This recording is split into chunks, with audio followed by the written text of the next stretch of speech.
Okay, so we just finished nouns, and now we're going to move on to pronouns. A pronoun is a part of speech that replaces a noun in a sentence. So just like there are several different types of nouns, there are also several different types of pronouns. There is personal, possessive, indefinite, relative, reflexive, intensive, demonstrative, and interrogative. Before we can move on, you need to know what an antecedent is, okay?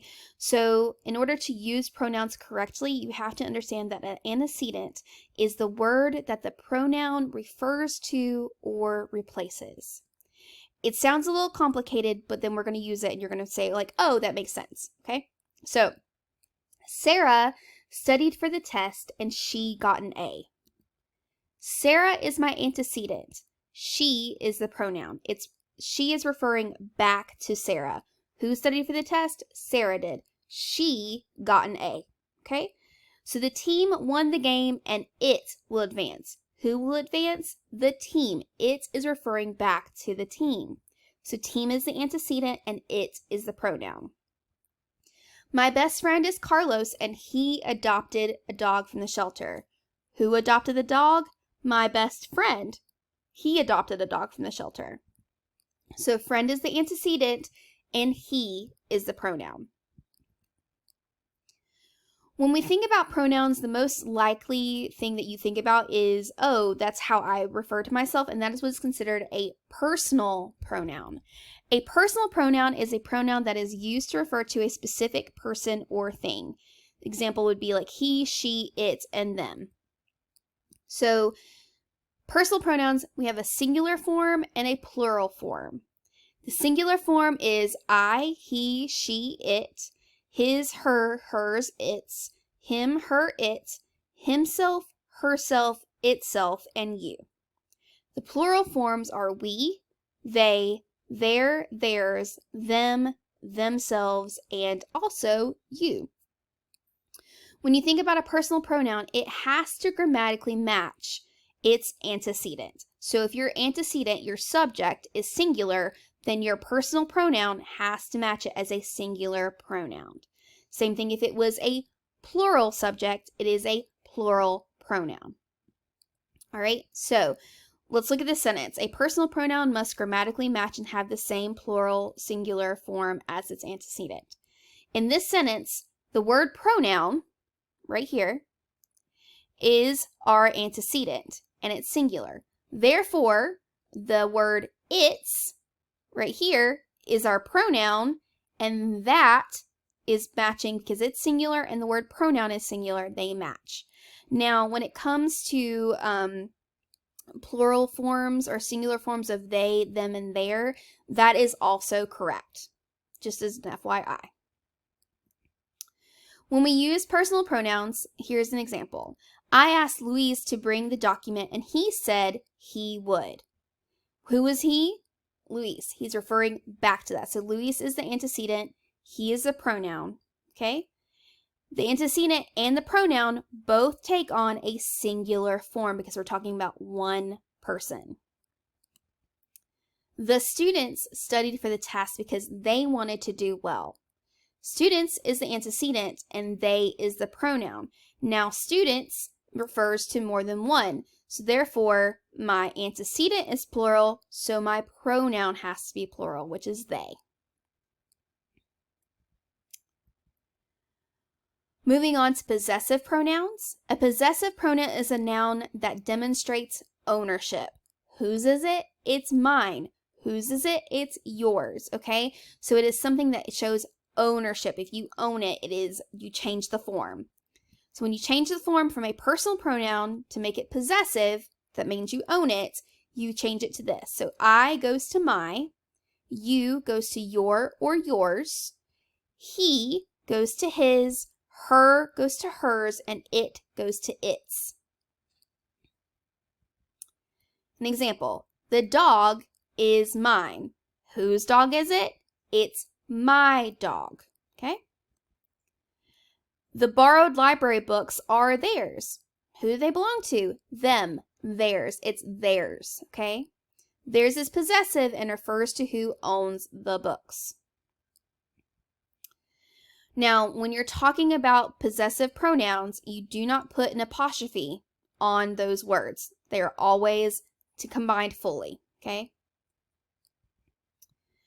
And then you have indefinite pronouns. An indefinite pronoun is a pronoun that refers to things or people in general.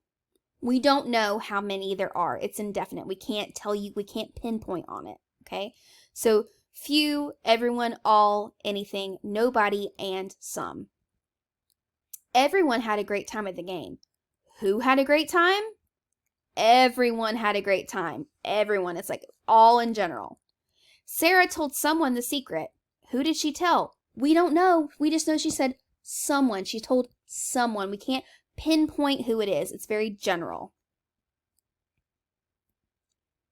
Now, relative pronouns are a pronoun that is used to connect a phrase or clause to a noun or pronoun. Relative pronouns are used to make you sound a little fancier. Okay, and I'm going to show you how. Who, whom, which, and that. Think of relative pronouns as when you have relatives come over, you like clean the house really well, or you put on your best clothes, or you're told not to act like a jerk or a hick, something like that. You are using a relative pronoun. You are being a little bit more proper. So for example, the person whom I texted last night was my friend. You could easily say, the person I texted last night was my friend, and that would be correct in the sentence. But to add emphasis on who you are talking about, the person whom I texted last night was my friend, makes it sound more proper. The car that I drive is blue. The car I drive is blue is correct, but the car that I drive is blue. It's adding a little emphasis. It's adding a little connection between what the subject is and the pronoun, okay? But it's making it sound fancy. If you don't necessarily use this, I'm not going to have my feelings hurt, okay? Mr. Jones, who is very strict, is my math teacher. Now, reflexive pronouns is a pronoun that is used with another noun or pronoun when something does something to itself. They reflect back on the person doing it. Okay? They tend to end in self or selves. However, so do intensive pronouns. And I'll show you the difference in a second. Intensive pronouns are used to emphasize an action or a pronoun, like a noun or a pronoun that they are doing. Okay? So, here's the difference. Reflexive are pronouns that refer back to you, to the subject, to the person doing it, to the subject of the sentence. So, they bought themselves plenty of pizza. They bought the pizza for who? Themselves. It reflects back on they did it for them, for themselves. I read to myself. I read only to myself. I read out loud to myself. Nobody else is there. I didn't read to anybody else. I read to myself, looking back on me. Okay? When we look at the intensive, we are looking at it is emphasizing what that subject is doing, that noun is doing. So they bought plenty of pizza. That works in a sentence, right? But they themselves bought plenty of pizza. Who bought it? They did. They themselves. It's emphasizing that they are the ones doing the action. I read my book. That would be a sentence, right? But I myself read the book. Like, hey, I did it. I did it on my own. It was just me. I myself read the book.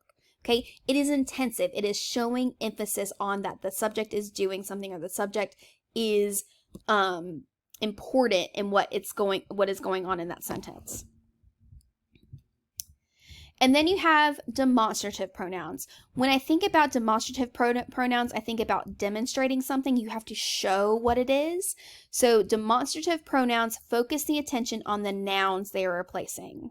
So this, these, those, that, and such. And when I say think about a demonstration, I think about pointing, okay? And this is going to make sense when we go to the next, when we go to examples. Those shoes are amazing. Whose shoes? Those shoes. Those right there. I want to eat that. You want to eat what? That right there. I want to eat that.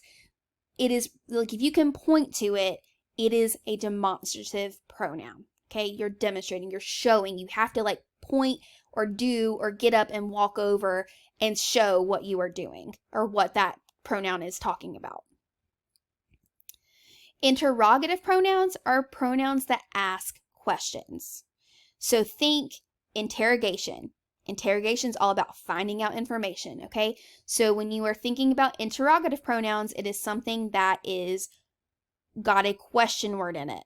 Okay, they're used when you are asking a question. Who is picking you up from school today? To whom did you speak last night? And what do you want to eat for lunch? Okay, so when you're thinking about it, it is talking about like your subject becomes that question word. Who is doing it? To whom did you speak? Okay, you can't say who. Whom is the proper word here. What do you want to eat for lunch? What is it? Okay? All right. I hope you have some good notes, and I hope if you have any questions, you will reach out and ask me, and we have a test on this on Friday. Thank you.